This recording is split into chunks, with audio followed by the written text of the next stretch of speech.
Good afternoon students. अभी तक हमने आपको बैटरी और सेल में कई प्राथमिक सेल के सभी प्रकार मैंने बता दिए हैं। प्राथमिक सेल में आपको मैंने voltaic cell, Daniell cell, Leclanche cell, carbon zinc cell, lithium ion cell, zinc chloride cell, mercury dioxide cell, silver oxide cell, इतने सेल मैंने आप लोगों को प्राथमिक सेल बताए हैं, जिसमें कि मैंने बताया था कि voltaic cell, Daniell cell, Leclanche cell ये गीले सेल की श्रेणी में आते हैं। किस श्रेणी में? गीले सेल की श्रेणी में आते हैं। और ये जो आपके लिथियम आयन सेल हैं, जिंक क्लोराइड सेल है, मर्क्यूरी ऑक्साइड सेल है, सिल्वर ऑक्साइड सेल है, ये सब आपके शुष्क सेल की श्रेणी में आते हैं। देखिए, आप लोग थोड़ा ध्यान देंगे तो आपको सेल बैटरी बनाना भी आ जाएगा। कोई बहुत कठिन नहीं है ये, केवल आपको ध्यान से सुनना है और कुछ नहीं। आप ये जान लीजिए कि आज से आप ठान लीजिए कि पर डे कम से कम 2 लेक्चर आप सुनेंगे और अपना सीखने का तजुर्बा बढ़ाएंगे। और सब लोगों से एक विशेष रिक्वेस्ट ये है कि आईटीआई की इसी तरीके की वीडियो, आईटीआई जो भी इंडस्ट्रियल ट्रेनिंग इंस्टीट्यूट के बच्चे हैं, ये सेकेंड सेमेस्टर का आपका वीडियो है, यानी कि पहले साल का दूसरा सेमेस्टर, ठीक है। उसके लिए ये चैप्टर है इलेक्ट्रीशियन का। आप लोग विशेष ध्यान से इसको सुनिए, देखिए और इसको लाइक करिए, सब्सक्राइब करिए और शेयर करिए, जैसा कि आपको सारी चीजें बता दी गई हैं। अब आप लोग, इसके बाद मैंने आपको चर्चा किया द्वितीयक सेल के बारे में। द्वितीयक सेल क्या होता है इसके बारे में मैंने पूरा आपको बताया। और द्वितीयक सेल में lead acid cell, nickel cadmium cell और निकल मेटल हाइड्राइड सेल आपको मैं बता चुका हूं, ठीक है। अब मैं आपको एक बार से फिर से ये पूरा दिखा देता हूं, ठीक है। अब लास्ट में आपको अभी मुझे बताना है, ठीक है, निकल मेटल हाइड्राइड सेल। कौन सा बताना है? Nickel metal hydride cell. अब निकल मेटल हाइड्राइड सेल होता क्या है यह पहले जान लेते हैं हम लोग। देखिए, यह निकल कैडमियम सेल के समान रिचार्जेबल सेल होता है। इसमें कैडमियम के स्थान पर ऐसी मिश्र धातु का उपयोग कैथोड के लिए किया जाता है जो कि हाइड्रोजन गैस को अवशोषित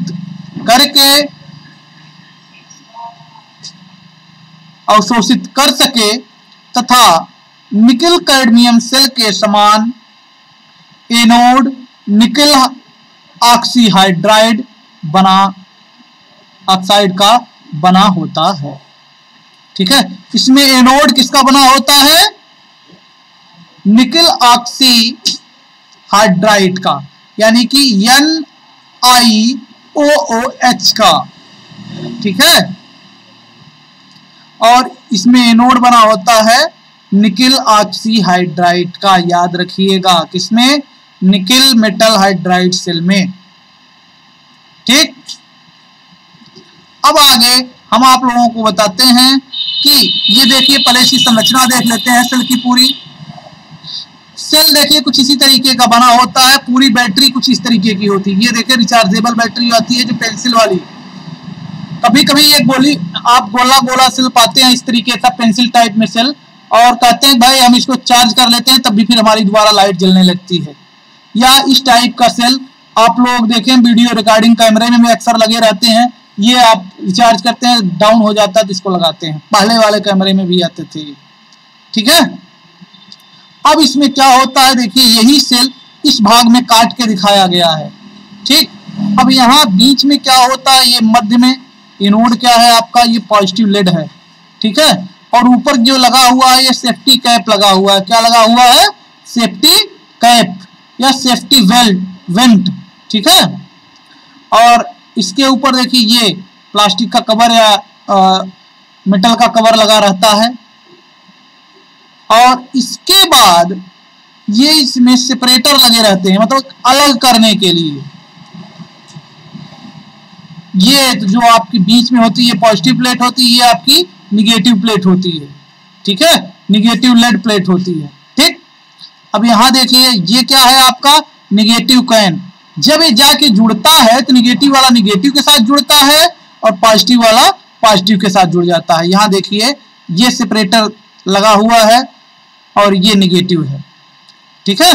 और ये क्या है बॉटम इंसुलेटर, मतलब नीचे जो चिपकाया जाता है जस्ता टाइप में या कुछ भी इंसुलेटर के रूप में जो लगाया जाए, ठीक है। आगे आप देख लेते हैं, फिर एक बार देख लीजिए, अगर ना समझ में आया हो तो ये देख लीजिए। ये आपका रिचार्जेबल बैटरी है, ठीक है, जिसको निकल मेटल हाइड्राइड सेल कहते हैं। क्या कहते हैं? Nickel metal hydride cell. ये इसकी पूरी संरचना है। सबसे ऊपर देखिए इसमें यहाँ पे कैप लगा हुआ है। उसके बाद इसके ऊपर कैप के ऊपर यहाँ देखिए सेफ्टी लगा हो। कैप देखिए ये इस पे लगा है, कैप ऊपर जो इसमें कार्बन की टाइप में छड़ जो लगी है, ठीक है, लेकिन वो कार्बन की ना होकर निकल की छड़ रहती है। और ये देखिए ये आपका जो है ये सेफ्टी वेंट लगा हुआ है।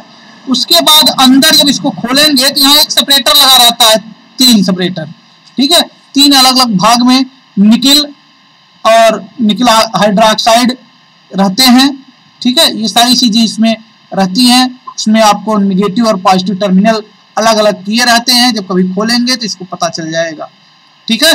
अब आगे हम बताते हैं। समान आकार के निकल कैडमियम सेल की तुलना में NiMH सेल का ऊर्जा घनत्व अधिक होता है। यानी निकल कैडमियम की स्वतः डिस्चार्ज होने की प्रक्रिया उच्च होती है। निकल कैडमियम सेल की स्वतः डिस्चार्ज होने की प्रक्रिया बहुत ही कम होती है, तो सॉरी बहुत ही उच्च होती, बहुत ज्यादा होती है, ठीक है। इसका तात्पर्य यह है कि एक निकल कैडमियम बैटरी चार्ज कर रखने पर ज्यादा तीव्रता से बिना उपयोग के डिस्चार्ज हो जाएगी। क्या है कि अगर निकल कैडमियम बैटरी को आवश्यकता से अधिक तीव्रता से अगर चार्ज किया जाए और उसका उपयोग न रहे तो बहुत जल्दी डिस्चार्ज हो जाएगी। सन 2005 में कंपनी द्वारा लो सेल्फ डिस्चार्ज निकल बैटरी तैयार की गई जो अधिक समय तक चार्ज होल्ड कर रख सकती है। 2005 में एक कंपनी द्वारा बहुत आराम से धीरे तरीके से खुद द्वारा चार्ज होने लायक एक बैटरी तैयार की जो अधिक समय तक चार्ज को बचा कर रख सकती है।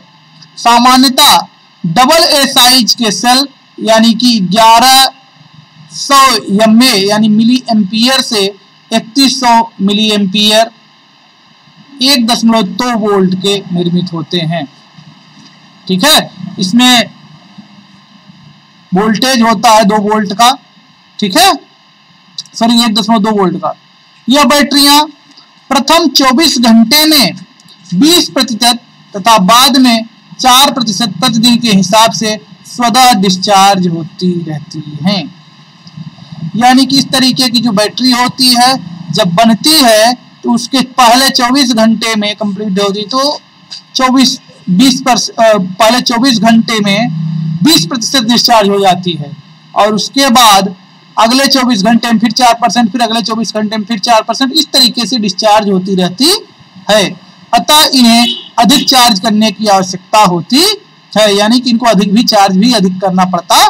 अगर डिस्चार्ज होगी चार्ज भाई डायरेक्ट सी बात है, चार्ज ज्यादा करना पड़ेगा। अधिक चार्ज करने व गर्म होने की वजह से इनकी तुलनात्मक जीवन अवधि कम होती है। अधिक चार्ज करने वह गर्म होने की वजह से इनकी तुलनात्मक जीवन अवधि कम होती है। अर्थात यह बैटरी ज्यादा समय तक चार्ज होने और टेम्परेचर इसमें आने के कारण इसकी जीवन प्रत्याशा कम होती है, यानी कि कम चलती है बैटरी। तो इसका देख लेते हैं रासायनिक अभिक्रिया कैसे होता है। कैथोड पे क्या होता है?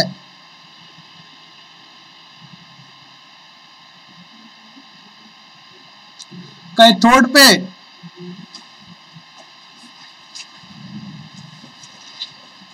पानी से M अपक्रिया करके यम हाइड्राइड एवं और OH आयन प्राप्त करता है। और एनोड पे निकिल हाइड्रोक्साइड आयन से अपक्रिया करके निकिल मेटल हाइड्राइड एवं जल तथा इलेक्ट्रॉन को निष्कासित करता है। यम का मतलब मेटल है।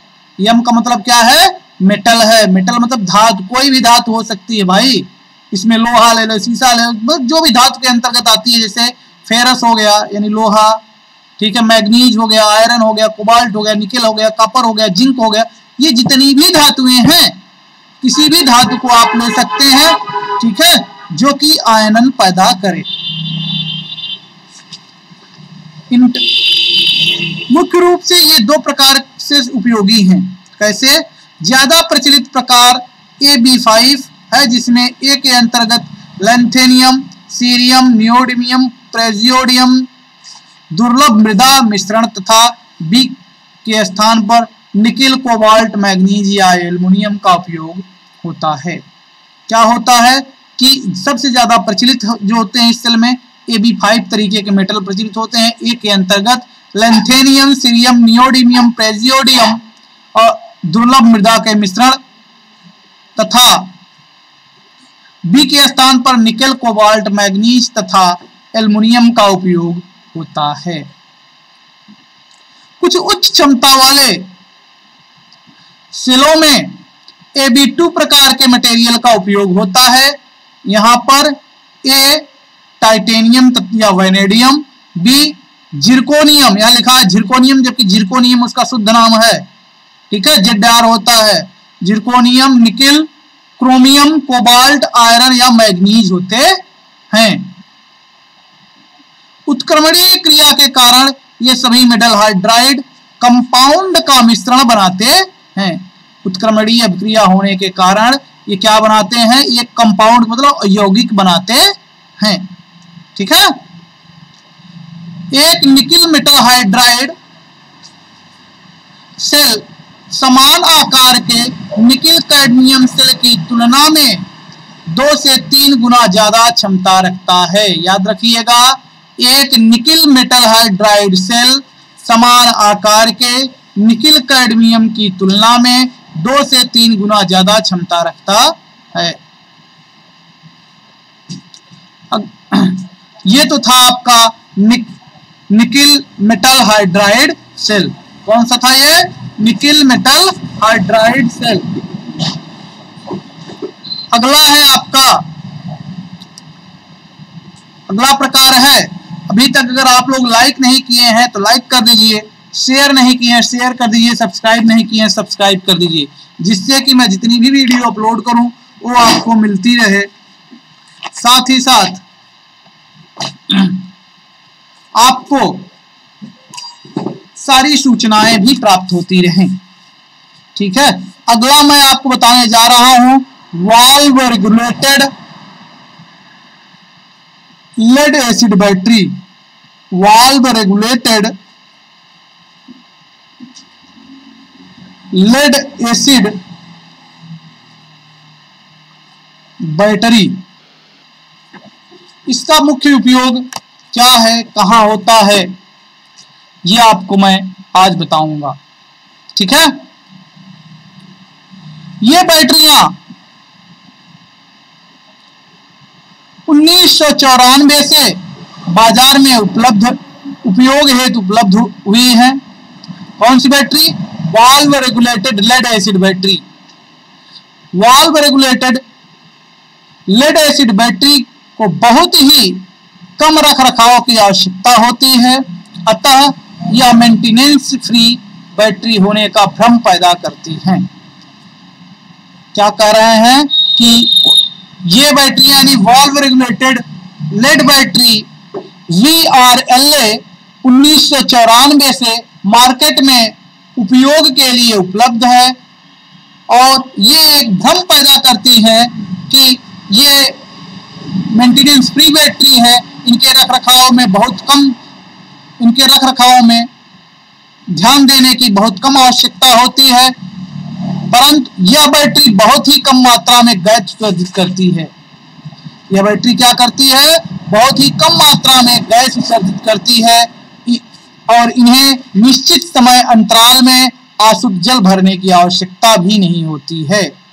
यानी कि ऐसी बैटरियों में एक निश्चित समय पर इनमें पानी भी डालने की, जो अशुद्ध जल यानी शुद्ध जल जो बैटरी के लिए बना होता है, वो भी डालने की समय समय पे आवश्यकता नहीं होती, जिससे इन्हें उसी कमरे में स्थापित किया जा सकता है जहां इनकी इक्विपमेंट लगे होते हैं।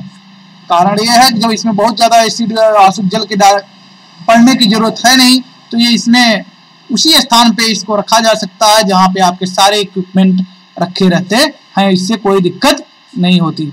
ये देखिए इस तरीके की ये बैटरी होती है, ये जिसको आप एक प्रकार से कहते हैं कि शुष्क बैटरी टाइप में, ठीक है, जो आप ऐसी बैटरियां अक्सर आप देखते होंगे ट्रक वक में लगी रहती हैं।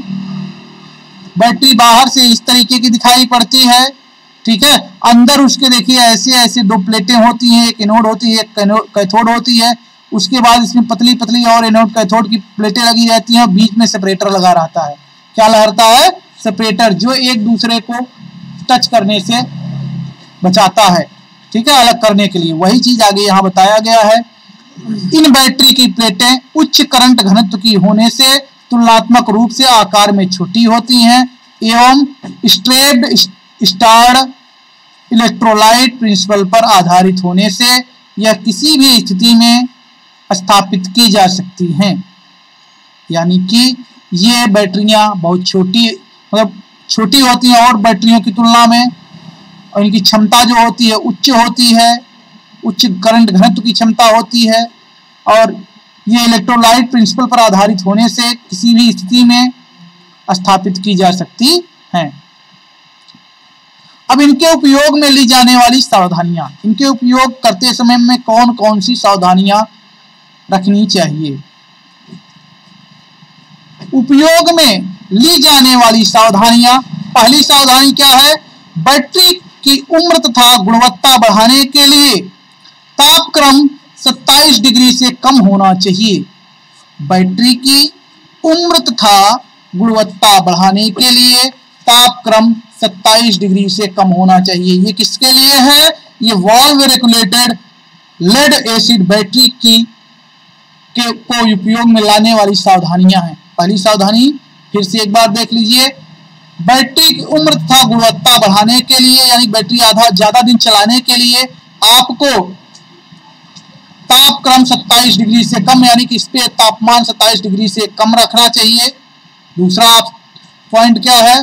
फ्लोर चार्जिंग के वोल्टेज प्रति सेल 2.5 वोल्ट तथा चार्जिंग के वोल्टेज 2.30 वोल्ट से अधिक रखने चाहिए, क्योंकि अधिक वोल्टेज बैटरी को गर्म करेंगे।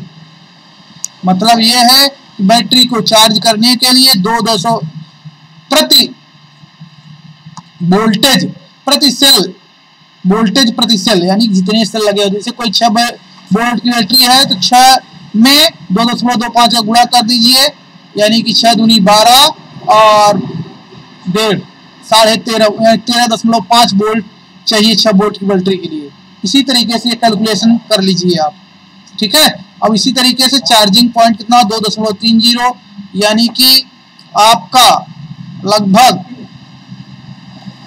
13.80 वोल्ट चार्जिंग वोल्टेज से अधिक नहीं होना चाहिए।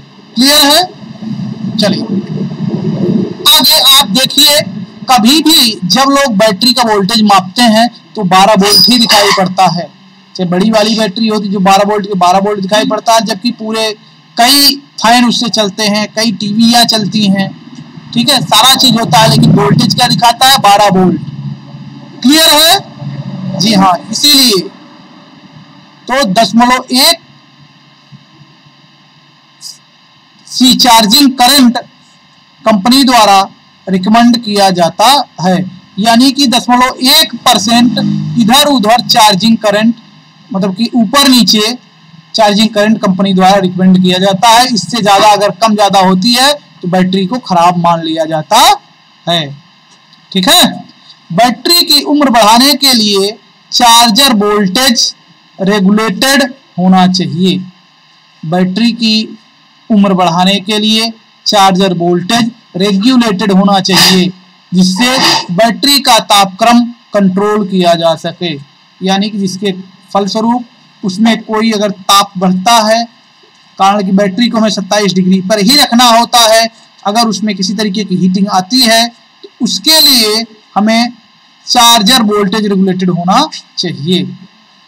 ठीक है, इसमें उच्च जीवन अवधि के लिए आवश्यक है कि बैटरी कक्ष का वातावरण कंट्रोल रखा जाए, यानी कि अधिक समय तक अगर बैटरी को चलाना है तो ये ध्यान रखना चाहिए कि बैटरी जहां चलती है, जहां बैटरी रहती है, वहां एसी का होना अनिवार्य है। मतलब एसी रहेगा तभी आप उस तरीके का रूम टेम्परेचर बना के रख सकेंगे, लगभग 27 डिग्री। ठीक है, कंपनी से प्रदाय होने के 6 माह के अंदर इन्हें उपयोग करना शुरू कर देना चाहिए, अन्यथा यह पूर्ण डिस्चार्ज हो जाएगी। अगर कंपनी से ये बन गई बैटरियां तो 6 महीने के अंदर इसको हमें उपयोग में लाना होगा, अन्यथा ये पूर्ण रूप से डिस्चार्ज हो जाएगी। ठीक है, अगला, बैटरी को स्थिर वोल्टेज विधि से चार्ज करना चाहिए, क्योंकि इस विधि में वोल्टेज रेगुलेशन आसानी से किया जा सकता है। क्लियर? अब अभी तक तो मैं इसके उपयोग बताया, किसके उपयोग बताया? Valve regulated lead acid battery का। किसके बताया? Valve regulated lead acid battery का। ठीक, अब आगे मैं आपको अगली टाइप की बैटरी बताने जा रहा हूं।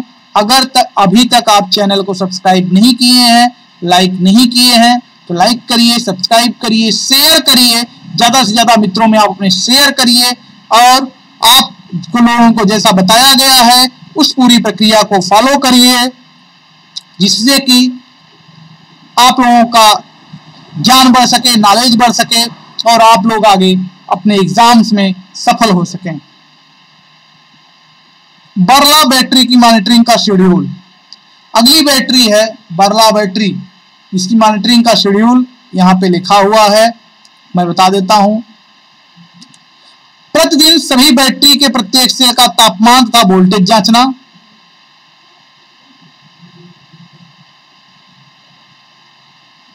मासिक रूप से डिस्चार्ज बैटरी का वोल्टेज जांचना, फ्लोर करंट का जांचना, भौतिक निरीक्षण। ये प्रतिदिन क्या करना होगा? बैटरी के प्रत्येक सेल का तापमान आपको देखना होगा, और हर महीने क्या करना होगा? आंशिक रूप से डिस्चार्ज बैटरी का वोल्टेज नापना, फ्लोर का करंट जांचना, भौतिक निरीक्षण, मतलब उसमें और कोई कमी नहीं आई है, और हर 3 महीने पे कंडक्टेंस का जांचना, उसमें कंडक्टर कैसा है, ठीक है, कैसा ऊर्जा दे रही है। ठीक है, अब अगली बैटरी का नाम है हमारा ट्यूबुलर बैटरी। क्या है? Tubular battery. अक्सर आप लोग देखते हैं कि ढेर सारी ट्यूबुलर बैटरियां यूज करते हैं इस समय इन्वर्टर में। आप लोग जैसे इन्वर्टर ट्यूबुलर है, और तमाम कंपनियां हैं, सब एक्साइड की हैं, सब तमाम कंपनियां हैं, ओकाया है, ये सब क्या काम कर रहे हैं? सारे लोग ट्यूबुलर बैटरियां बना रहे हैं, सारे लोग ट्यूबुलर बैटरी ही यूज कर रहे हो इस समय। ठीक है, इन्वर्टर के साथ। ये बैटरी क्या होती है, कैसे होती है, इसके बारे में तो आप लोग जरूर जान लो। अच्छी तरीके से लास्ट तक वीडियो देखना, तभी जान पाओगे, अदरवाइज आप नहीं जान पाओगे। ठीक है, और कम से कम अपने यहाँ जो घर में बैटरियां लगी हैं उसको सुरक्षा आप कर सकते हो अच्छी तरीके से, इसके बारे में तो जान सकते हो। इसलिए इसको विशेष ध्यान से देखो। यह बैटरियां अत्यधिक कार्य दक्षता के लिए मशहूर हैं।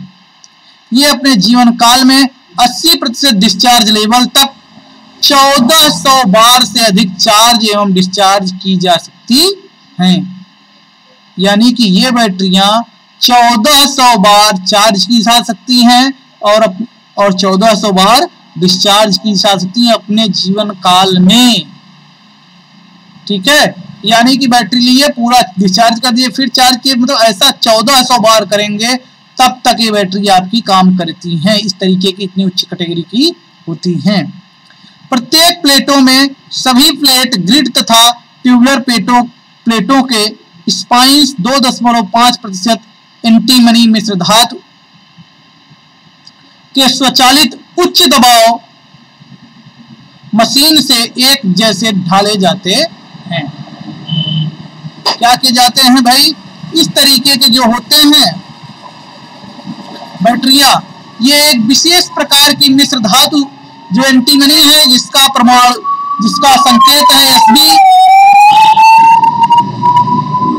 ये स्वचालित होती है और इसमें उच्च दबाव मशीन से एक जैसे ढाले जाते हैं। ठीक है, उच्च दक्षता यानी कि क्लोज टॉलरेंस लेवल प्राप्त करने के लिए प्रत्येक प्लेट एवं प्रत्येक सेल के एलिमेंट को सावधानी पूर्वक वेटेड किया जाता है, यानी कि नापा जाता है, जिसको तौलना कहते हैं, तौला जाता है कि हर प्लेट का वजन बराबर बराबर हो। इसके कहने का मेन तात्पर्य क्या है? इसमें सभी प्रकार की प्लेटों में 2.5% एंटीमनी धातु मिलाई जाती है। और कैसे मिलाई जाती है? वो बहुत ही उच्च दबाव में मशीन के द्वारा उसमें ढाला जाता है। उसके ऊपर एक प्रकार से कह सकते हैं, उसके ऊपर एक जैसे सोने का पानी चढ़ाया जाता है, उसे एंटीमनी का पानी चढ़ाया जाता है, एंटीमनी का लेप लगा दिया जाता है। ठीक है, कोटेड कर दिया जाता है उसमें। क्लियर हुई बात? और इसको हर सेल को नापते हैं, कोई कम ज्यादा नहीं होनी चाहिए, सब एक बराबर होनी चाहिए। ये देखिए आपकी ट्यूबुलर बैटरी इसी तरीके की होती है। ठीक है, देख लिए आप लोग, ये है आपकी बैटरी के आंतरिक प्रतिरोध को कम करने के लिए सेल के आंतरिक कनेक्शनों को अत्यधिक बड़ा बनाया जाता है, जो कि 100% जुड़ाव बनाते हैं। क्या करते हैं? बैटरी के आंतरिक प्रतिरोध को कम करने के लिए सेल के आंतरिक कनेक्शनों को अत्यधिक बड़ा बनाया जाता है, जो कि 100% अधिक जुड़ाव बनाते हैं। Extra large intercell connection which are tested 100% in assembling.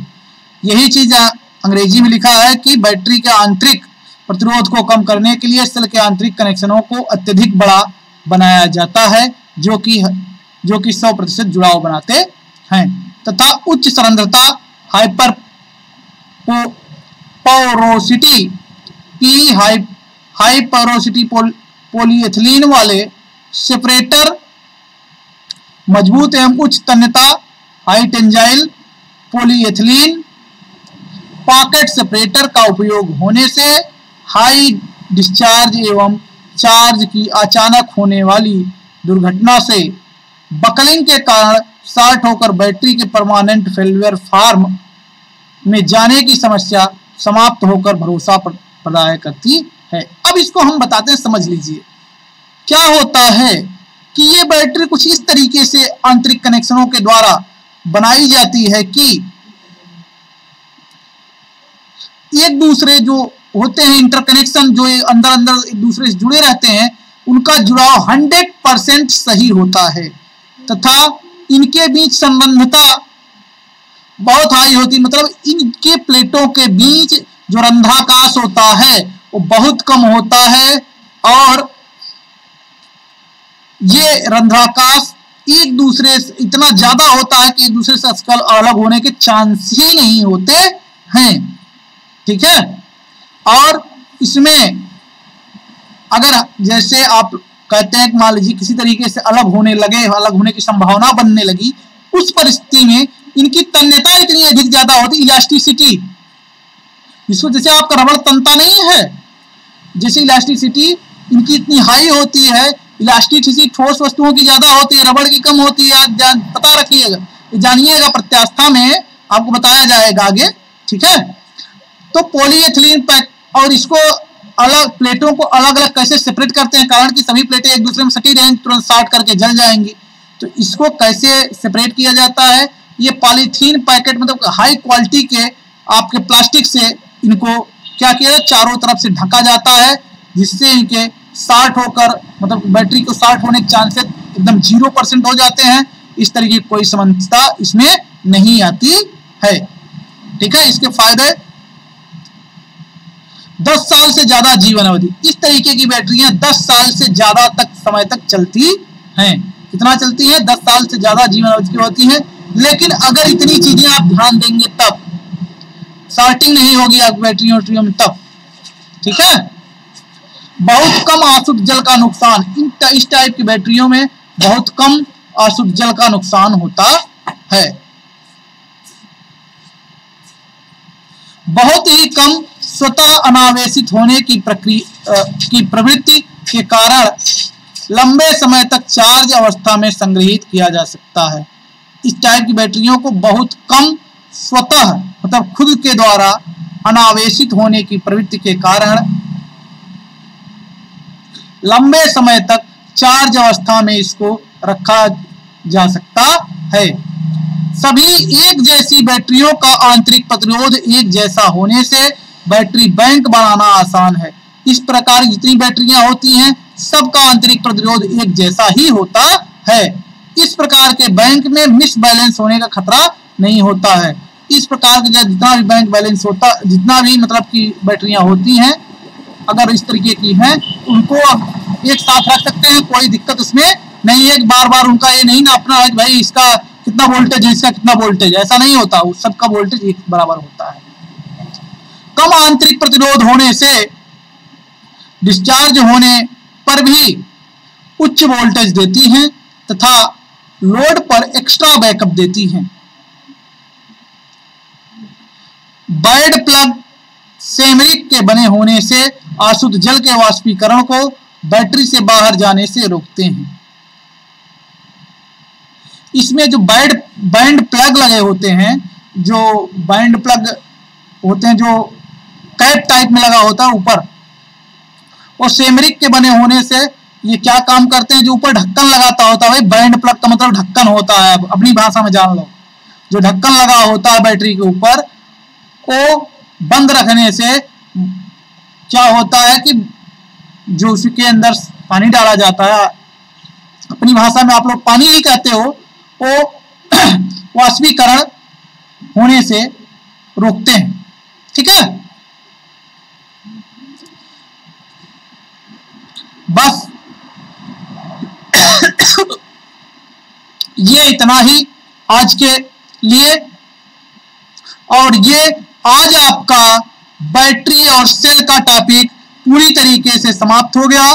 धन्यवाद, आप लोगों ने धैर्यपूर्वक देखा, समझा और जाना। हम आपके